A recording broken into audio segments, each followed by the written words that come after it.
के दिन प्रदोष काल में लगाया गया दीप, प्रज्वलित करा गया दीप 5 स्थान पर फल देता है। प्रदोष के दिन प्रदोष काल में लगाया गया दीपक 5 स्थान पर फल देता है। पहला स्थान, अगर हमको या हमारे परिवार में किसी को काल सर्प दोष है तो हमारा प्रदोष का लगाया गया दीपक कहीं पूजन मत कराओ, वो दीप जलाने से ही काल सर्प दोष समाप्त होता चले जाता है। दूसरा स्थान, पितृदोष। अगर किसी ने कह दिया कि तेरे घर में पितृदोष है, तेरे घर में, कई लोग बता देते हैं कि तुम्हारे घर में, कई माताएं पूछती हैं मेरे घर में बेटा नहीं, मेरे घर में 3 बेटी हो गई, 4 बेटी हो गई, 5 बेटी हो गई, बेटा नहीं है, बेटा नहीं, तो किसी ने कह दिया पितृदोष है।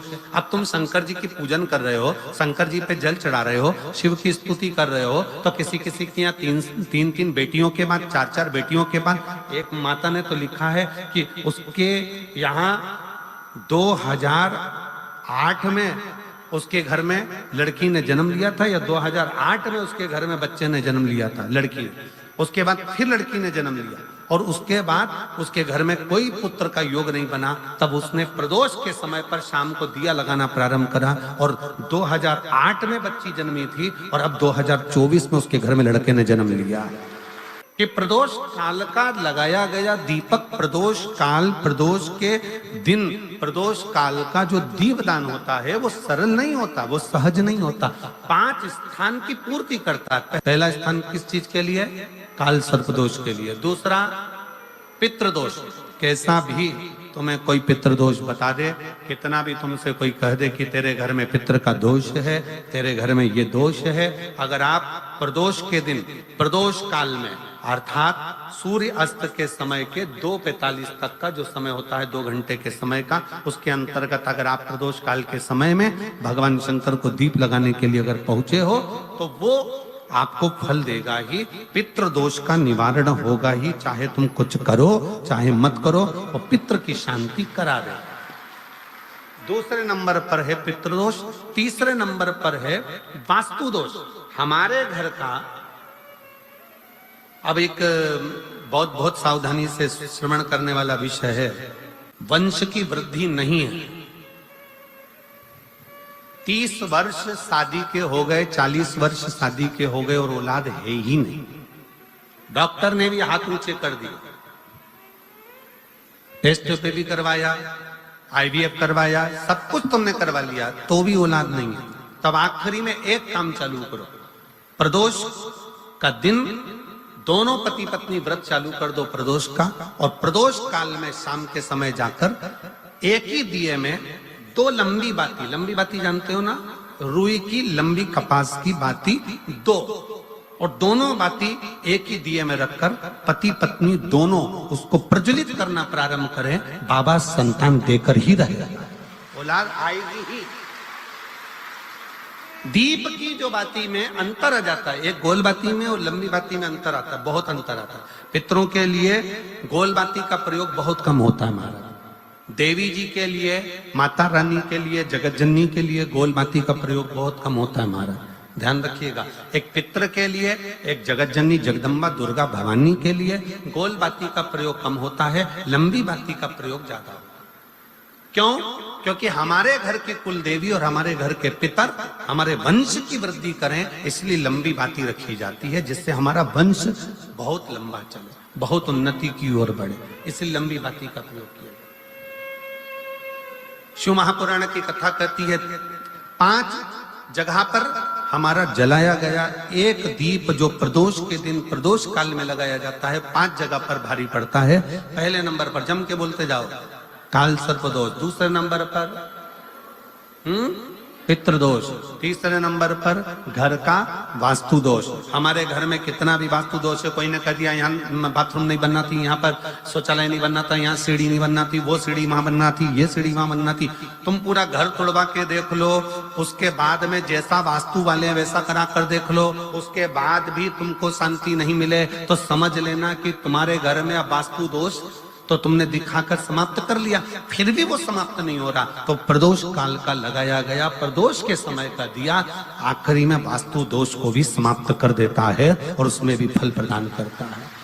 काल सर्प दोष, पितृदोष, वास्तु दोष। चौथे नंबर पर 1 रुपया कमाया, 1.25 रुपये खर्च हुआ, पैसा आया गया। ये चौथे नंबर का व्यापार में थोड़े दिन दुकान अच्छी चली, थोड़े दिन बैठ गए, थोड़े दिन काम चला, थोड़े दिन बैठ गए, गाड़ी चली, थोड़े दिन फिर बैठ गए, अर्थात हमारी फैक्ट्री थोड़े दिन चली फिर बैठ गए। कहीं ना कहीं तकलीफ, थोड़े दिन खाते थोड़े दिन रोते वाला चल रहा है। तो प्रदोष काल का, प्रदोष के समय का दिया इस दुख को समाप्त कर कर रेगुलर एक जैसी सांझी, एक जैसी लक्ष्मी की वृद्धि करते चले गए। प्रदोष काल का। और 5वें नंबर का प्रदोष काल का दिया, प्रदोष समय का दिया 5वें नंबर पर रोग का निवारण का, रोग निवारण।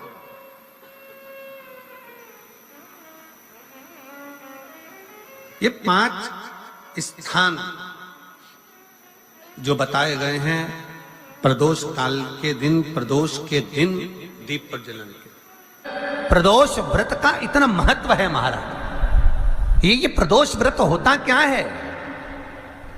प्रदोष व्रत का महत्व क्या है? शिव महापुराण की कथा कहती है शंकर भगवान का प्रदोष का व्रत, अर्थात चंद्रदेव को जो क्षय रोग हो गया, बीमार पड़ गए, शरीर गलकर नीचे गिरने लगा, तब देव ऋषि नारद ने भगवान चंद्र को शंकर भगवान के पूजन का विधान बताया।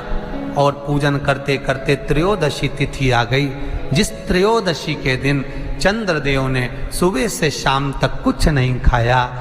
शाम के समय सूर्य अस्त के पहले चंद्रदेव ने स्नान किया, श्वेत वस्त्र धारण करे, और श्वेत वस्त्र धारण कर कर चंद्रदेव शंकर के शिवलिंग की पूजन करने बैठ गए। शंकर भगवान के शिवलिंग की पूजन जब चंद्रदेव ने करी, हाथ में अक्षत लेकर चंद्रदेव ने शंकर को समर्पित करे। ओम उमापति नमः कहकर जब चंद्रदेव ने शिव को समर्पित करे, भगवान शंकर त्रयोदशी के दिन प्रदोष समय में, प्रदोष काल में प्रकट हो गए। और प्रकट होकर बोले, ऐ चंद्र, तुमने आज मेरा अनुरोधन किया है, आज मेरा स्मरण किया है, जाओ आज त्रयोदशी के दिन प्रदोष काल में मैं तुम्हारे शरीर को स्वस्थ करता हूं। तब से ये प्रदोष व्रत प्रारंभ हुआ है महाराज। किसने करा है प्रदोष व्रत? भगवान विष्णु ने करा था। जब घोड़े का मुंह लगा, हयग्रीव अवतार, लक्ष्मी जी हंस दी थी तो घोड़े का मुंह भगवान विष्णु का लगा, तब भगवान विष्णु ने प्रदोष व्रत करा था। भगवान विष्णु प्रदोष व्रत 11, 26 अवश्य करना चाहिए। या तो 11 करो या 26 करो, करना चाहिए। प्रदोष कोई साधारण सा व्रत नहीं है। प्रदोष कोई निम्नता व्रत नहीं है, सहजता का। एक एक प्रदोष का महत्व शास्त्र वर्णन करता, शिव महापुराण कहती है एक एक प्रदोष का महत्व, एक एक प्रदोष। सोमवार की अगर प्रदोष पड़ती है, बहुत ध्यान से सुनना महाराज, सोमवार की प्रदोष पड़ती है तो शंकर भगवान कैलाश पर निवास करते हैं। मंगलवार की प्रदोष पड़ती है तो शिव काशी में निवास करते हैं। बुधवार की प्रदोष पड़ती है तो शिव रजत भवन में निवास करते हैं। गुरुवार की प्रदोष पड़ती है तो शिव गंगा के स्थल पर निवास करते हैं। शुक्रवार की अगर प्रदोष पड़ती है तो शिव नीलकंठ पर विराजमान होते हैं। शनिवार की अगर प्रदोष पड़ती है तो शिव शमी के वृक्ष के नीचे रहते हैं। और रविवार की जब प्रदोष पड़ती है तो शिव बेलपत्र के पेड़ के नीचे निवास करते हैं। महाराज, ये एकादशी शंकर से कह रही है कि आपका स्थान ये नहीं कि आप कैलाश पर मिले, उस बार को, उस तिथि के दिन, उस अनुकूल।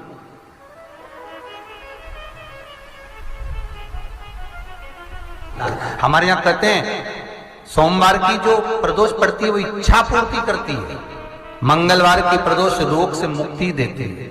बुधवार की प्रदोष कामना की पूर्ति करती है। गुरुवार की प्रदोष शत्रुओं का नाश करती है। शुक्रवार की प्रदोष सुख और शांति देती है, शनिवार की प्रदोष संतान का सुख देती है, और रविवार की प्रदोष जो काम दुनिया में कोई नहीं कर सकता वो अचूक फल की प्राप्ति रविवार की प्रदोष करा देती है। महाराज ऐसी प्रदोषों का नियम वर्णन किया चाहिए। भगवान कहते ठीक है तू थोड़ी देर खड़ी हो। एकादशी सम्मुख खड़ी हुई, पार्वती जी ने जिस अंगुष्ठ का जल पीने के लिए लिया था हाथ में करती है। मंगलवार की प्रदोष रोग से मुक्ति देती है, बुधवार की प्रदोष कामना की पूर्ति करती है, गुरुवार की प्रदोष शत्रुओं का नाश करती है, शुक्रवार की प्रदोष सुख और शांति देती है, शनिवार की प्रदोष संतान का सुख देती है, और रविवार की प्रदोष जो काम दुनिया में कोई नहीं कर सकता वो अचूक फल की प्राप्ति रविवार की प्रदोष करा देती है। महाराज ऐसी प्रदोषों का नियम वर्णन किया चाहिए। भगवान कहते ठीक है तू थोड़ी देर खड़ी हो। एकादशी सम्मुख खड़ी हुई, पार्वती जी ने जिस अंगुष्ठ का जल पीने के लिए लिया था हाथ में, बस पीने ही वाली थी, शंकर भगवान ने वही हाथ में जल लेकर एकादशी के हाथ में उसको देकर कहा ले, ये मेरे द्वारा निर्मित एक व्रत है जिसे त्रयोदशी के दिन तूने मांगा है, मैं तुझे देता हूँ।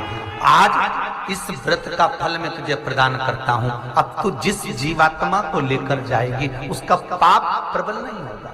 किसी स्त्री पुरुष बालक बुजुर्ग जो भी होगा जिसने प्रदोष का व्रत करा होगा वो जीवात्मा को तू किसी फल की कामना से नहीं स्वतः ही लेकर चली जाए।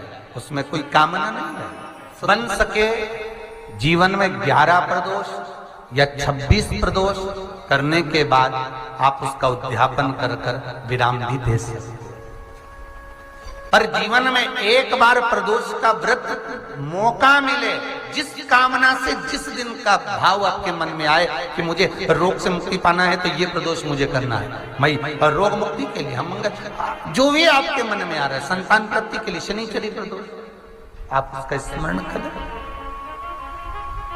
फिर लिखा शिव महापुराण में, बड़ा सुंदर लिखा वेदव्यास जी ने, मान लो आप प्रदोष का तो नहीं कर सकते,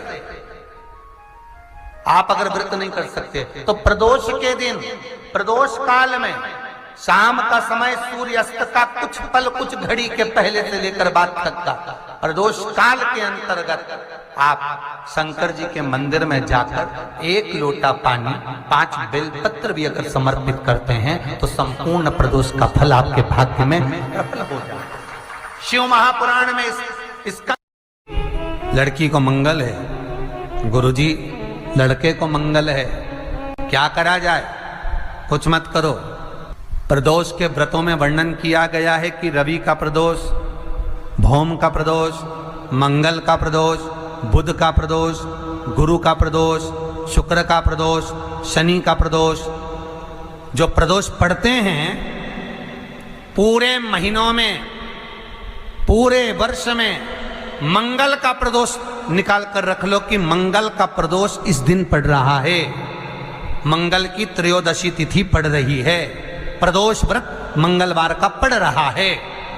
और जिन लड़का लड़की को मंगल होते हैं, जिन कन्या और वर को मंगल होते हैं, केवल शंकर भगवान के मंदिर में जाकर चौमुखी दिया, 4 बत्ती का दिया आटे का, उसमें घी डालकर लड़की शंकर भगवान के मंदिर में मात्र 7 बार शंकर पे से उतार कर 3 बार स्वतः उतार कर शिव के मंदिर में रख देती है। उसका मंगल आड़े आता ही नहीं है, मंगल नहीं आता सामने।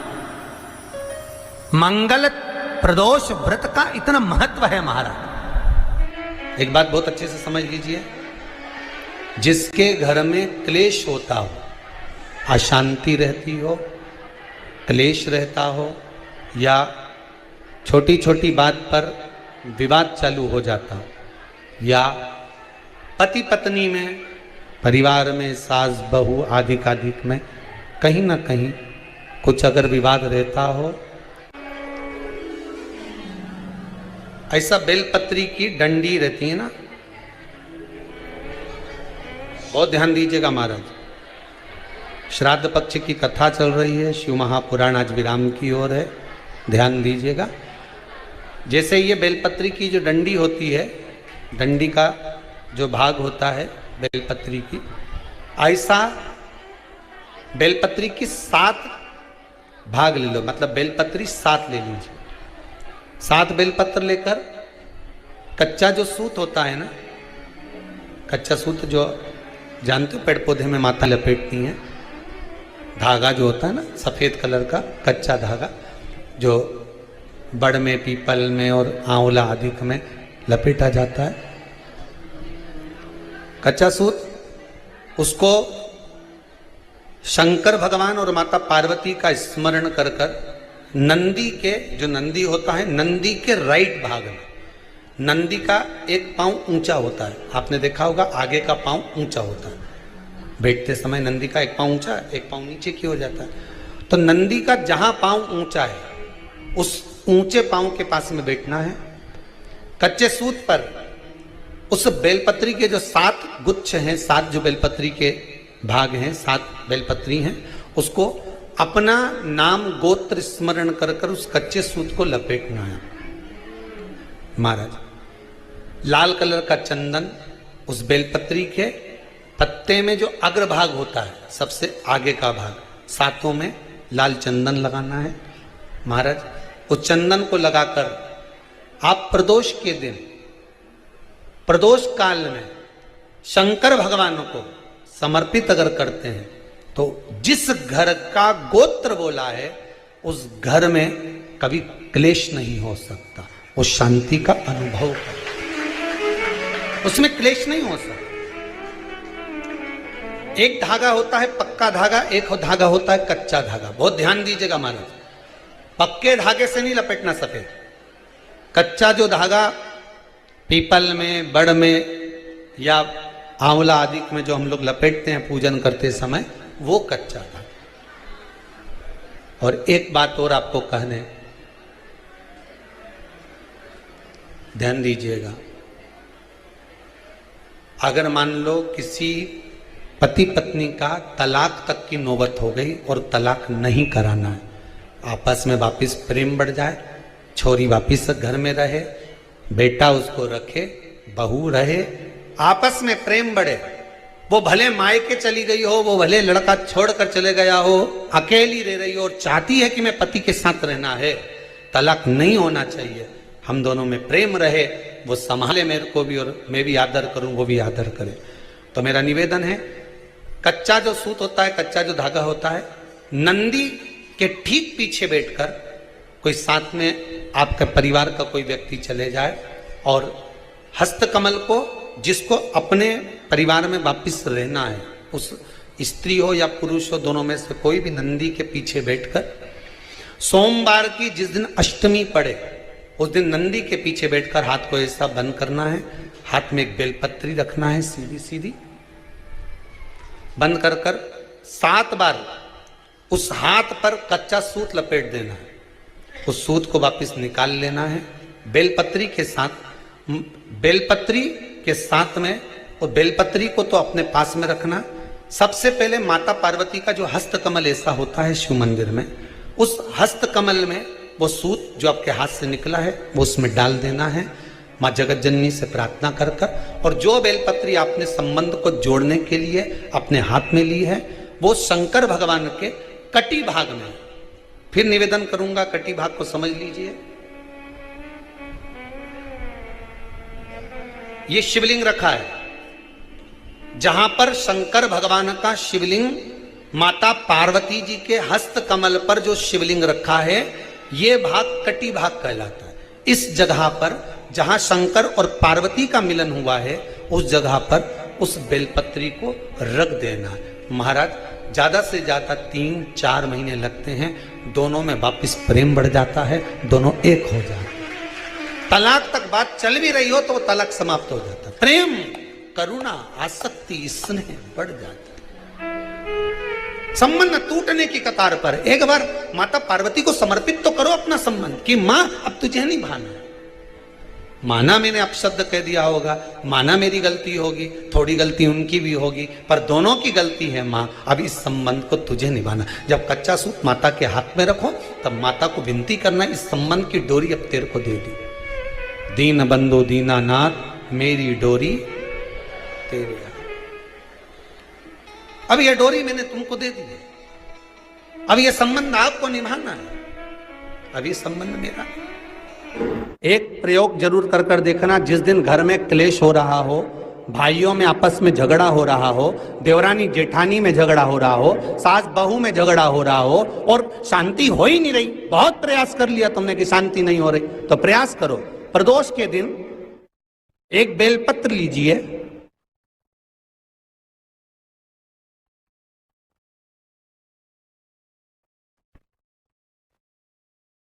प्रदोष के दिन बेलपत्र लेकर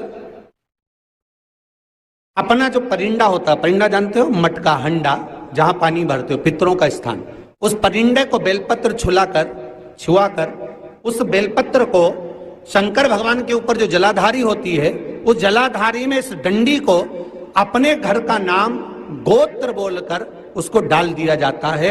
एक लोटे पानी में थोड़ा सा शहद मिलाकर उस जलाधारी में भगवान शंकर का भृंगेश्वर नाम लेकर चढ़ा दिया जाता है। शिव जी को चढ़ाया हुआ जल उस बेलपत्र को चढ़ाकर जाइए, कितना भी तेज झगड़ा हो रहा होगा, मात्र 10 मिनट के अंदर एकदम शांत हो जाता है, झगड़ा रह ही नहीं पाता। कितना भी झगड़ा हो रहा, मात्र 10 मिनट, 15 मिनट से ज्यादा नहीं टिक सकता। पत्र खाओगे शंकर जी के मंदिर की तो मुख में जीवान छार छार हो जाती है। बोलो सही है कि गलत? प्रतिदिन बेलपत्र खाओगे शंकर मंदिर की तो मुख में कई बार छाले भी पड़ जाते हैं। सत्य है कि गलत है? शिव महापुराण की कथा कहती है अति सर्वस्व वर्जते। आपको अगर बेलपत्र खाना है, हफ्ते में 2 खाओ, हफ्ते में 3 खाओ। मुंह में अगर छार छार हो रहा है, छाले पड़ रहे हैं, तो बेलपत्र को, शिव जी की चढ़ी हुई बेलपत्र को सुखाकर चूरा बनाकर इतनी सी चुटकी भर खा लिया, पानी पी लिया।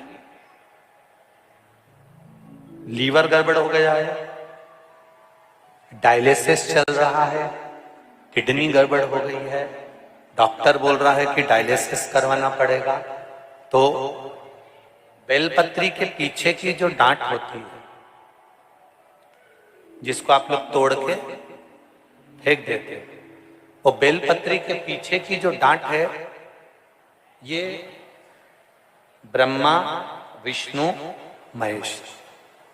समझ में आ रहा है आप लोगों को? बीच में जो डंडी दिख रही है आपको, इसके बीच में बड़ी पत्ती और 2 पत्ती के बीच में जो खाली जगह है, ये खाली जो डंडी है, इसमें 33 कोटि देवी देवताओं का स्थान होता है।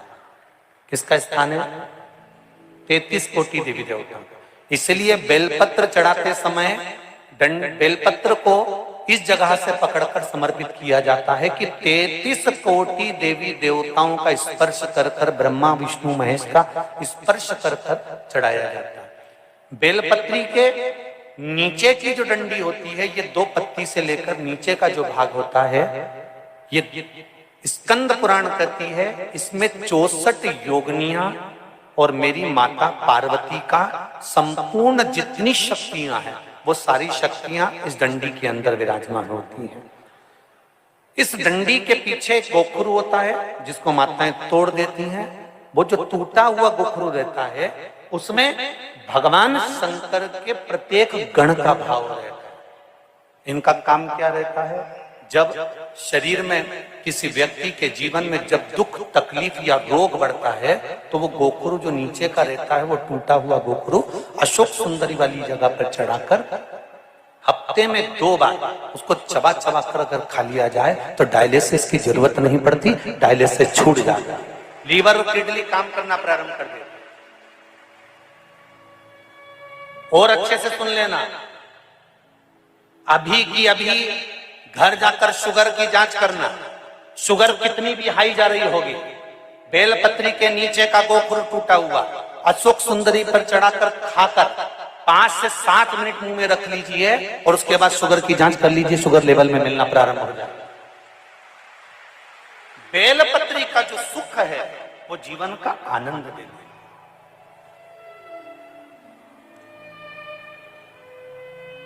साधारण नहीं है बेलपत्र।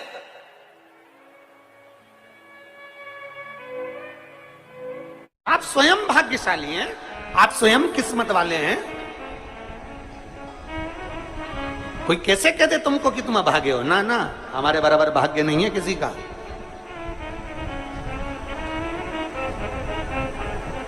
तुम्हारी ग्रह खराब है, तुम्हारे ग्रह खराब है। संभेश्वर महादेव का नाम 7 कनेर के पुष्प, कितने? 7 कनेर मालूम है? ये रोड पर जो जाते हो डिवाइडर में पीला पीला फूल लंबा, जो कि पशु पक्षी कोई नहीं खाता, जहरीला फूल माना जाता है। कनेर के 7 फूल, एक बेलपत्र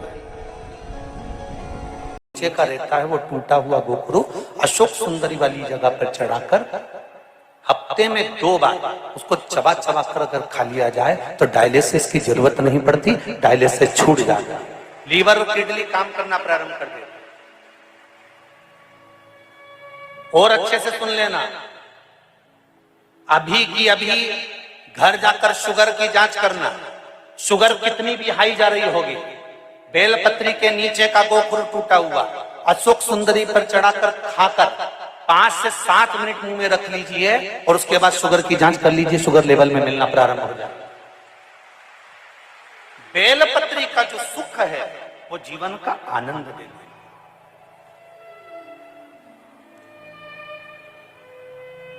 साधारण नहीं है बेलपत्र।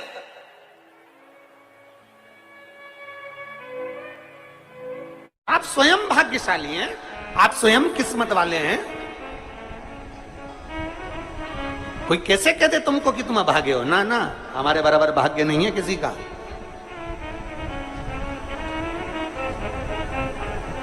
तुम्हारी ग्रह खराब है,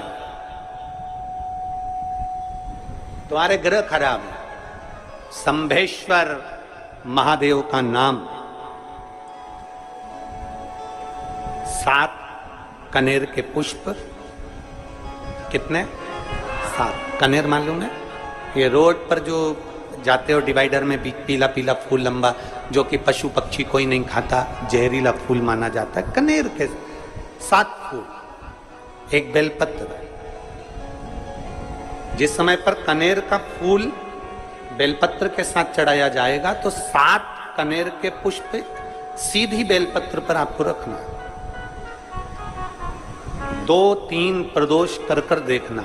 अगर कोई आपसे कहे कि आपका भाग्य ठीक नहीं चल रहा, आपकी किस्मत ठीक नहीं चल रही, आपके ग्रह ठीक नहीं चल रहा है, आप भाग्यशाली नहीं हो, पहले तो वहां से उठ जाओ। उसके बाद में देवाधिदेव महादेव के पास 7 कनेर के पुष्प एक बेलपत्र में रखकर नंदीश्वर के पास में बैठकर श्री शिवाय नमस्तुभ्यम बोलकर अशोक सुंदरी वाली जगह पर स्पर्श कराकर भगवान शंकर पर 7 फूल के साथ बेलपत्री की डंडी अशोक सुंदरी की साइड हो, ऐसा स्मरण करते हुए शिव को समर्पित कर दे।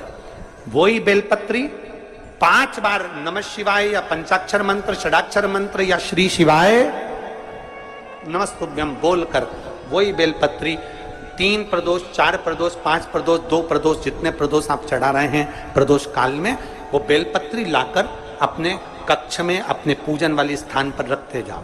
एक बेलपत्री एक प्रदोष पर लाओगे, अगला प्रदोष आएगा, कितना अंतर पड़ता है आपके भाग्य बदलने में, आपको खुद मालूम पड़ जाएगा कि आपकी किस्मत कैसे बदल रही है। मेहनत आपको करना है, परिश्रम आपको करना है, लगन आपको लगाना है, और बेलपत्री और कनेर का पुष्प शिव को चढ़ाना।